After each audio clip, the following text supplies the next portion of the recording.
So mga pre, magandang gabi. At kita nyo naman, 11 ng gabi. Nasa expressway tayo.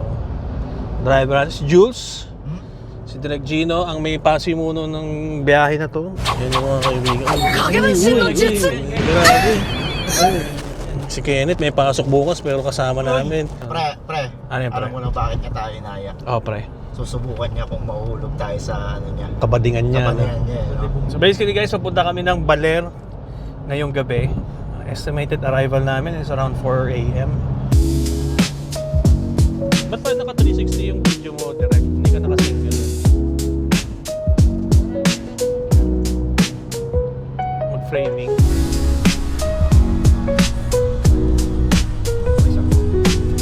So guys, 2:30 ng umaga. Finally, nandito na tayo sa Baler. First time natin dito. So, nandito tayo sa seaside ng Baler. Palipas muna tayo ng oras hanggang mga bandang 5 a.m. para makapagpalengke time na tayo. So, park lang kami dito. Yun o, tulog o. Tapos si Direk. Nakatago na siya sa kanyang sariling cocoon. Ay, gising lang natin guys. 5 o'clock ng umaga. Ito yung view. Ganda ng sunrise.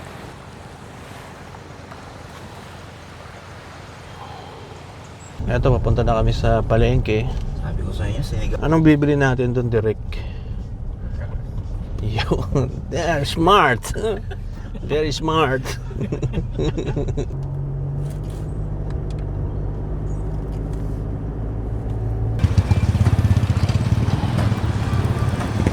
Uy, gagi. Iyak siya, oh. Hello. Cute naman. Oh, no. Laki. Yellowfin. Bali bumili si Direk ng pang kaldereta tsaka pang sigang na baboy. Ay, okay lang.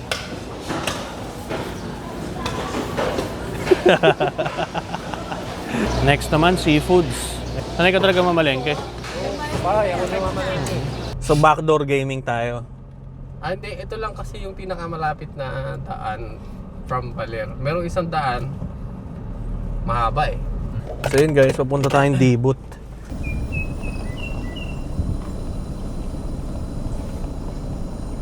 Okay, nakalipas na kami sa parang mga 15-20 minutes na off-road.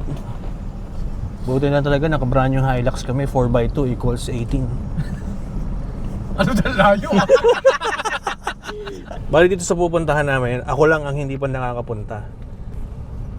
Kaya naman babalik yung Tapit ka lang ha. Ito yung finiflex nila na spot eh. Pakita ko sa inyo guys. Diyos ko po, ganda. Grabe. Tapos, best month na pupunta ng Dibut ay yan simula May onwards. Kasi napakakalmado ng dagat. Ganda ba no? Oo, panalo. Best time na magpunta dito sa Dibut, mga gantong panahon. Kasi kalmado yung dagat. Uy, parang narinig ko rin somewhere ah. Best time na magpunta dito sa Dibut. Ganitong panahon. Kasi, kalmado yung Uy, Parang pamilyar. ganda. Tatado. So doon tayo pababa. Oo, pa tayo. Nice, ganda. Gagi eh. Gago yung mga unggoy. May mga unggoy dito nakatabi. Grabe oh. Monkey eating tite. Grabe yung monkey eating tite oh. Puro tayo na sarili. Okay, dito na tayo. Bali, ito yung accommodation natin. Dala-dalawa. May aircon. Walang wifi dito sa area na to. Wala ring signal. Kaya aasa tayo dito sa piso wifi. So 23 pesos guys, meron tayong 4 hours and 30 minutes. Pagka connect mo ng internet, ang una mong gagawin, mag-abiso agad sa misis na tayo ay nandito na at safe. And speaking of misis, thank you very much sa aking napakabait na asawa for letting me join this 2-day trip. Champurrado, straight from the plastic. Parang elementary days, no? Ayan na. Uy, grabe oh. Sa tisod na. Pasta chef, pasta chef.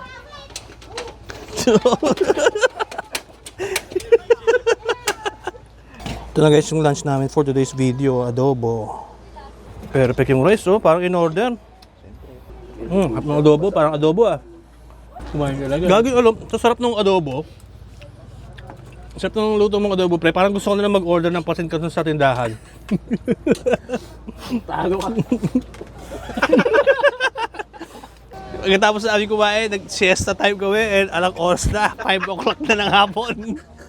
Yan, ito yung pwestong higaan namin guys. Ito si Jules tsaka si Derek. Dito naman kami ni Kenneth. Ano ba eh? See you tomorrow na.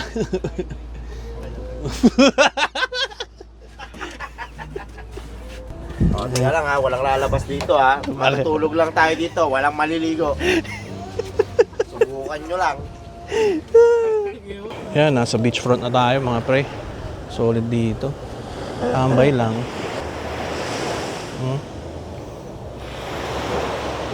Bawal maglangoy dyan ah. Oo, ano, bagay. At least action yan, di ba? Ngayon direct saan tayo punta? Punta tayo sa end ng Coral Reef Barrier. May part kasi dito guys, ayan o. Yung Coral Reef ba? Habang low tide pa, lakarin natin yan. So basically guys, eto mamaya pagka high tide, lubog na yung mga yan. Hanggang doon na sa shore. Linaw oh. Wala kayo, pero sana sa susunod. So advice ko pag pupunta kayo dito guys, kailangan yung sleepers nyo medyo makapal yung rubber para hindi kayo masaktan sa mga coral. Oh, may mga pa dyan, sea urchin. Ay yun oh, speaking of sea urchin oh, yun oh. Ano, nabulok yung pa ako. Ayun oh, may sea urchin. O di ba guys, halos nasa gitna na kami pero sobrang babaw pa din oh. Solid yung spot na to. Yan na yung edge oh, ang dark na nung kulay ng tubig.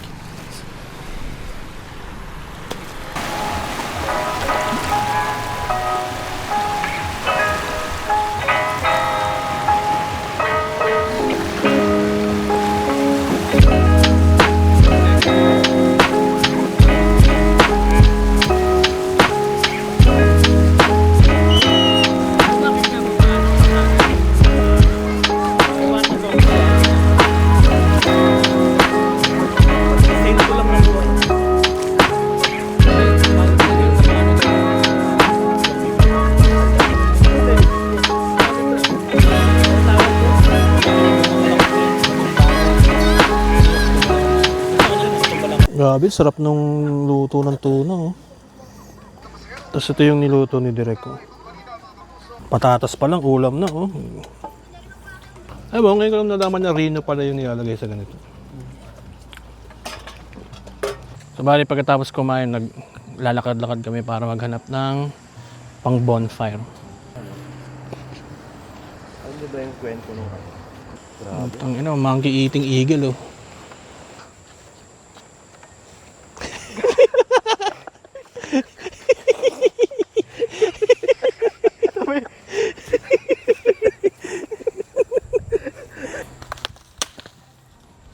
Daw eh, amount. Ano, pre oh.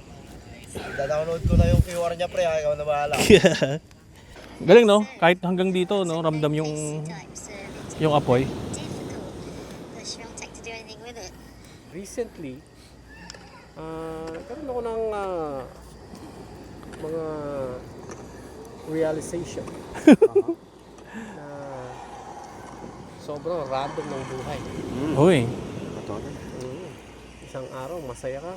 Mhm. The next day, Mas masaya nililibing ka na. Uy, grabe. Kaya mahirap. Masyadong realization yun ba ah. Sabi ko eh, And thank you kay Direk ha, para sa ating bonfire ha. Oo, naubos na. Oo. Ano nga daw, mga food reviewer nga daw. Ganyan. Please pala mo. Sarap! Grabe! Ay, seryoso pero ganun yung ano yan. Oy, yun no, pre. Ayun. Tama yun, pre. Please, isa pa. hanggang isa lang ka mo. Hanggang isa lang. Medyo ano na kasi nun, napapabuhan na si Max noon that time, di ba? Tapos rookie siya. So, sakto naman kakalipat nila ng Aston Martin. Tapos yung Anong oras na ngayon? 6:48. Paalis na kami. Meron kami pang pupuntahan na isang spot. Yung spot na yon, again, wala akong idea. Good morning. 6:48. Paalis na kami. May pupuntahan kami ng another spot. Yung papuntang Dibut, guys, may mga konting off-road lang. Pero majority naman may paved road na siya. Tama, papunta kami sa next spot. Nag-request kami na dumaan dito sa pinaka surfing spot ng Baler.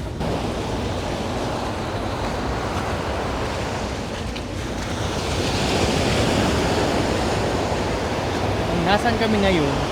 Dito yung Gago.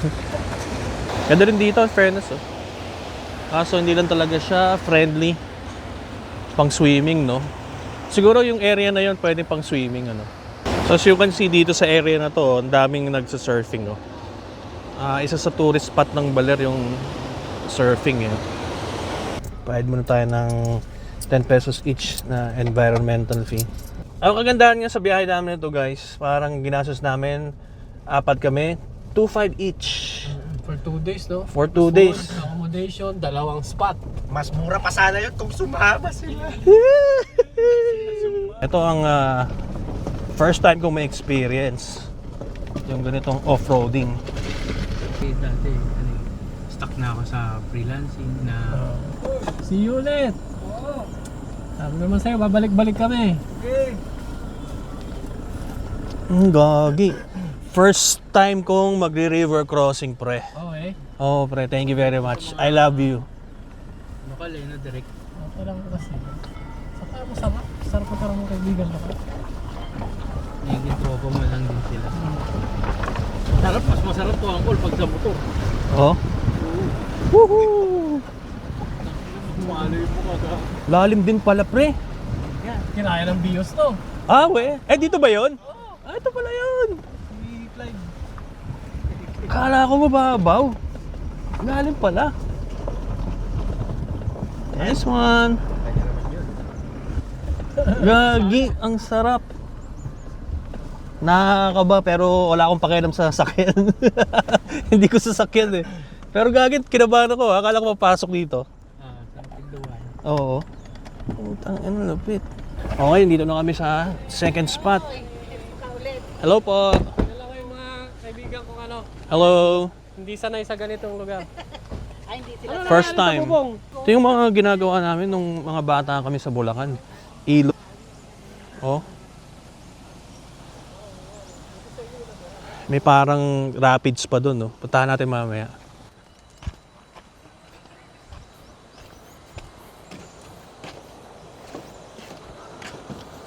Linaw ng tubig, oh.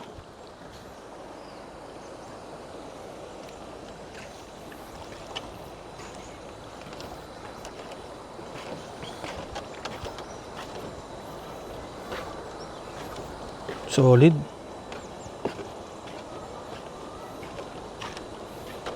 Kasi every time nanonood tayo kay Direk Gino, sometimes talaga mapapaisip tayo na what if sumama tayo or what if may experience din natin yung ginagawa niya. Yan, katotoo.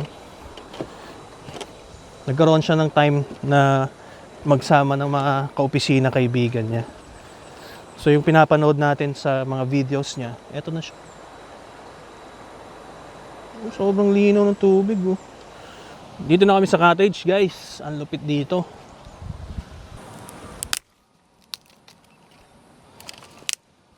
Eto, may check tayo. Hipon. Pagka tayo na, ano, hipon. Malakas siya pre. Hindi siya yung hipon sa palengke na ano. Isa po sa yun ay. Yan talaga oh. Tama yan oh. Okay, oo nga, no. Tapos isa po ay yung ano nga tawag ko dito. Pilingan. Ito si Kuya mga pre, bagong huli lang yung hipon na yun sa ilog. So parang 4 hours walk pa, paloob ng bundok. Looban pa, para sa hipon na yun. So 500 per kilo. Mura na yun. Isa-isa lang nila yung Oo. trabaho. So literal fresh na fresh pala nung naspatan natin si Kuya. Ano? Oh. Balik kayo dyan. Hintayin ka namin. Sige po. Guys, yung tubig na to, wala kasing nawasa yan. Dire-diretso yan hanggang sa waterfalls nila. Kaya fresh water. Saan makakita nun? Nagtututbrush tayo. Galing sa tubig ng waterfalls. Dito guys, wala kaming gas stove, wala kaming butane. Talagang kailangan namin mag-resource ng aming tawag dyan, apoy. Kaya naghanap si Jules ng mga kahoy para ilagay dito. Shoutout nga pala sa misis ko kasi sabi niya hindi ko daw kaya yung mga gantong mga adventure. You're wrong. You need to drown yourself. So saan yung malalim? Doon lang? Shit, lamig! Grabe, lamig. Wala na, di naman lamig. So yung tubig guys, oh, hanggang bewang natin. Lamig ah. Woohoo! Grabe, abot dito yung wave, pre! Dahil kalmado yung ilog, hindi tayo matatakot kasi kahit hindi kayo sanay magnangoy tulad ko, magiging komportable kayo dito sa ilog. Ang sarap ng lamig na. Grabe, lamig!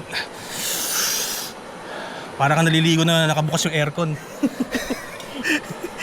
Para mawala yung lamig, kailangan lang talaga natin tong tapusin na.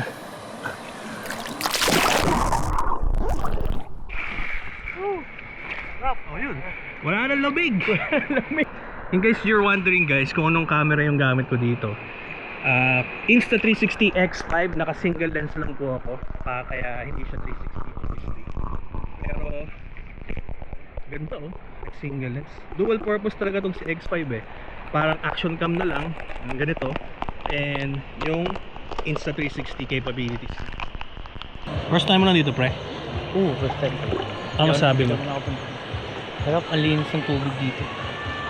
Ano, hindi masyadong madumi katulad ng ibang ilog. Dito, pre. Okay. Ano mo, ano siya? 1, 2, 3, go!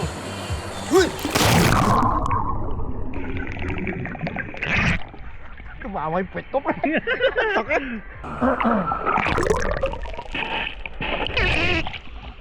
Hindi nakatulog si Direk. Dulas, no?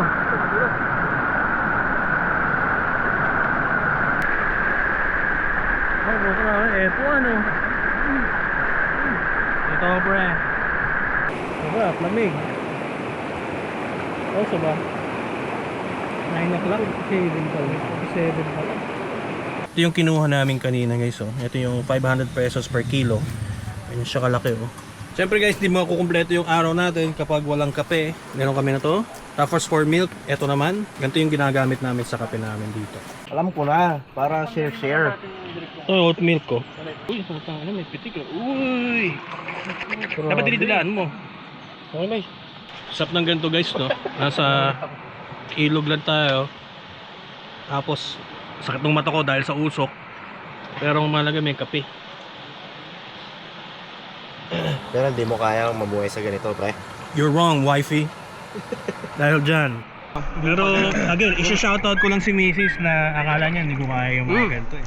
Yes, Diba? you were wrong all along. Yes. Pero going back guys, sarap talaga dito oh. Nakakit Praktisado pre. Siyempre. Parang praktisado pre. Alam nyo na yan. Oo. Bilis ng ganun, mahina. Tingnan mo. Ikaw ang alay, pre. Huwag mabilis ha.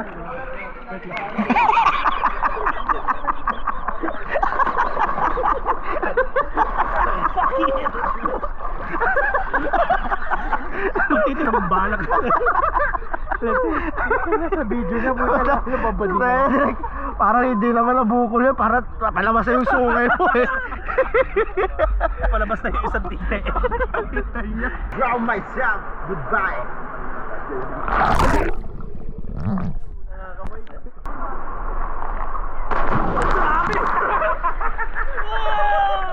Tangina, magnitude 8 shit! Taas oh. Grabe. Iba talaga nagagawa pagka nagsuhong pasikat, no? Utang ina gago. Woo! Ina mo, gago! Wow! Puta, mo! Oh, sarap po. Yung ng hipon na to, meron parang galamay na malahaba. Ano? Ano kasi siya sa tribe nila, siya ang warrior, the fighter one. Gantong view guys, tapos ito yung pagkain. Puro basin, kaya ako tumatabay. Alam mo kung inumin ko mamit? What? Yung kaibigan ko pero nagka-happy. Nakagamot tayo bilang nila ng piyanan niya. Plastic. At doon natatapos ang aming 2 days outing. At lagi niyong tandaan, basta intercom. Sayo.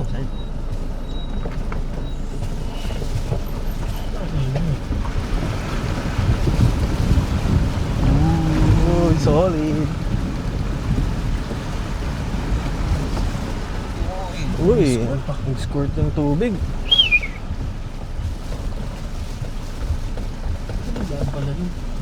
Big thank you kay Direk Gino sa mga adventures na for 2 days. Thank you din sa inyo, bye. At nagustuhan ninyo, pinakita nyo sa akin na talagang nasiyahan kayo. O naman, pre. Galing nyo umakting sa part na yun. Siyempre, para hindi na maulit next time.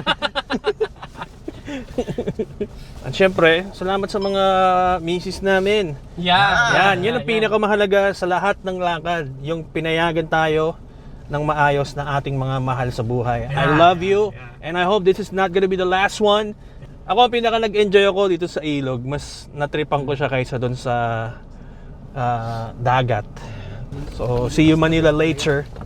Bye-bye.